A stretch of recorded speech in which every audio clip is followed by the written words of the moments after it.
A friend of mine used to go out with the largest cocaine dealer in the state of Minnesota. Back in that time, she said she did a lot of coke and she liked it.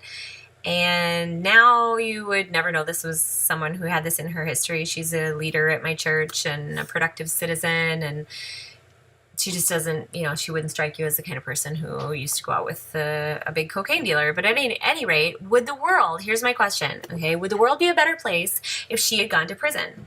If we had spent the money, if she had a prison record right now so that it would make it more difficult for her to get a job, if we had spent the money to arrest her, incarcerate her, book her, we paid the court administrators, we paid the judge, all of this, the process that you go through, and you have to get her a defense attorney, and I think the arrest alone costs about 13 grand on average from what I understand. And it would have been possession, probably felony possession in her case because of the circumstance that she was in. Would the world be better off if she had gone to jail? And if it wouldn't, what did she really need? These victimless crimes blow my mind, especially with marijuana, because this is something that it's never killed anyone. Do you know that it would take a minimum of 20,000, you would have to smoke 20,000 joints to risk overdosing of marijuana, like overdosing and dying of marijuana. It doesn't make you violent. It is remarkable to me that it's ever been illegal. When one person dies every 19 minutes of a prescription drug. So they're actually more dangerous. But, no prescription drug companies are making a profit off of marijuana. They make a profit off of Marinol.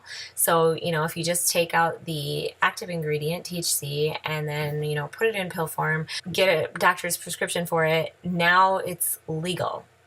And is that because it's moral, or is that because somebody can make money off of it? And this is really about money. These are questions that we ought to be asking when we have the largest incarceration rate in the world. The largest incarceration rate. We have more people in prison. And the real issue here, like even beyond, okay, so we're putting people in cages who are not dangerous to anyone, that is evil. But what's more evil? You have a little child like this.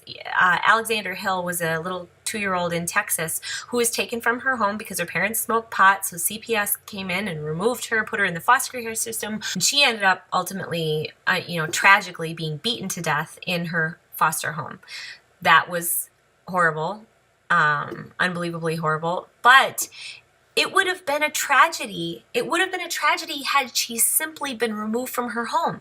That is one of the most traumatic things that can happen to a child, being removed from their home. It's a big deal. Just that little, that small thing that we don't even see as the trauma that would make headlines, so-and-so was removed from their home.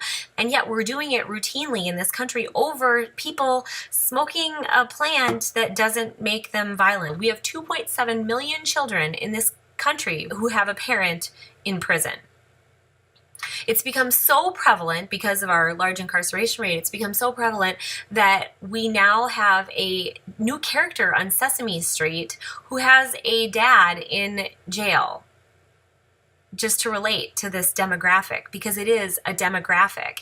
And worse than, so that trauma, it changes the whole trajectory of a child's life. So if we care about the children, if we really care about the children, the drug war is huge. We're making orphans all over the place with this business. And you have to ask yourself if we're improving anybody's life.